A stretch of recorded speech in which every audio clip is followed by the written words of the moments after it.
Hello, and welcome to Zap the Gender Pay Gap, the podcast series where we expose the elephant in the room.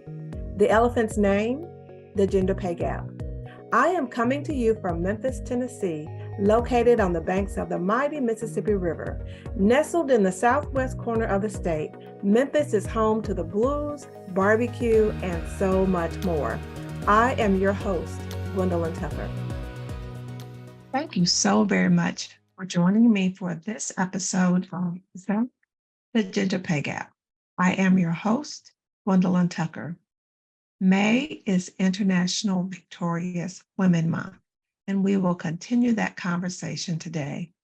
On last week's episode, I said that I don't want to stop at casting a bright spotlight on this elephant in the room, but I want to cast this elephant clean out of the territory. For those of you who have joined me on previous episodes, you know the elephant's name. For those of you who are new to my podcast, the elephant's name is the gender pay gap. In the event you don't recall the stats, the female to male earnings ratio has hovered between 80 to 83% since 2004, which means that for almost 20 years, the gender pay gap has hovered between 17 to 20%. In other words, women are earning 17 to 20% less than their male counterparts. It affects women in the workplace regardless of age, profession, or level within the organization. Now, you may be asking, so just how can I emerge victorious over this thing called the gender pay gap? This thing that manages to take a big chunk out of a woman's paycheck every single payday. It's not partial and it has no favorites. All women in the workplace are negatively impacted by it, some to a greater degree than others, but negatively impacted all the same. As far back as 2005, Dr. Evelyn Murphy estimated that a woman will lose between $700,000 and $2 million in her lifetime. In today's dollars, that equates to almost $943,000 of buying power on the low end and $3.1 million in purchasing power on the higher end. So this gender pay gap is managing to take away a lot of money from women in the workplace. Now, my goal is to show women how to be victorious and not stay trapped in the gender pay gap. Because when it comes to zapping the gender pay gap, what woman doesn't want to be victorious? Who doesn't want to earn equal pay for equal work? I know I do. Now, no one can pay you what you're worth. You're simply too valuable. But you know what? They can pay you what your contributions are worth. Who doesn't want a sizable raise that can put more money in your bank account? I host a webinar entitled How to Get a Raise in 90 Days. In it, I share the moves I made during my days in corporate that resulted in my base pay going up, up, up. But I also share a move you can make without relocating or taking on a new position or taking on more responsibility. You know what that move is? It's closing your gender pay gap. Do you remember the name of the book I shared on last week's episode? If you didn't listen yet, please take time to listen to it. The book is The Art of War by Sun Tzu. I'm actually holding my copy in my hands as I speak. The Art of War by Sun, S-U-N, Tzu, P-Z-U. If you haven't read the book, please do. Or if you'd like to hear a summary of it, check it out on YouTube. Going after what is rightfully yours will require taking calculated risk, which is a chance taken after careful consideration of the probable outcome. And the reason why I mentioned Sun Tzu is that he says it this way: ponder and deliberate before you make a move. Here's another quote from the book. If you know the enemy and know yourself, you need not fear the results of 100 battles. If you know the enemy and know yourself, you need not fear the results of 100 battles. When it comes to pay, your biggest enemy is this Goliath in the room named the gender pay gap.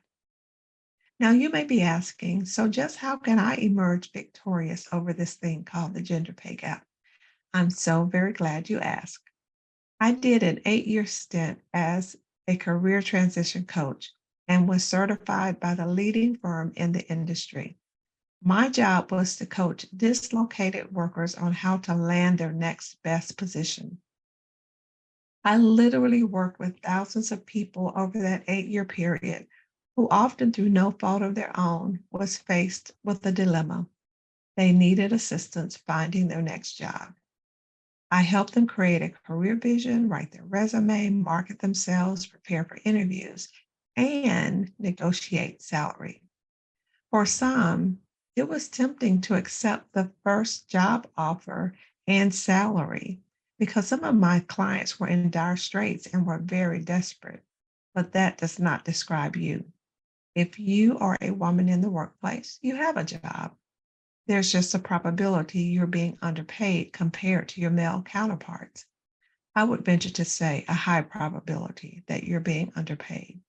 And so your mission, should you choose to accept it, is to find out if you're being underpaid, and if so, by how much. You will need to know a couple of things. You will need to know your job and pay grade, and you will also need to know the pay range for your job. And once you have that information, you will compare it to your base salary. So 3 things: your job and pay grade, your pay range for your job, and then of course, your salary and base salary that you're currently getting paid for your job. Now, I have spelled all of this out in my ebook, Underpaid, the number one challenge that women face in the workplace. I have laid it out step by step how to calculate where you are in your range. You can just click the link in the description box below. In my ebook, I discuss the state of pay for women in the workplace, the state of pay for women who lead in the workplace, because women who lead in the workplace experience a gender pay gap as well. And there's a section for you to determine your state of pay, plus a bonus section on how to close it. Now, I do have a personal ask of you. Will you please download the ebook?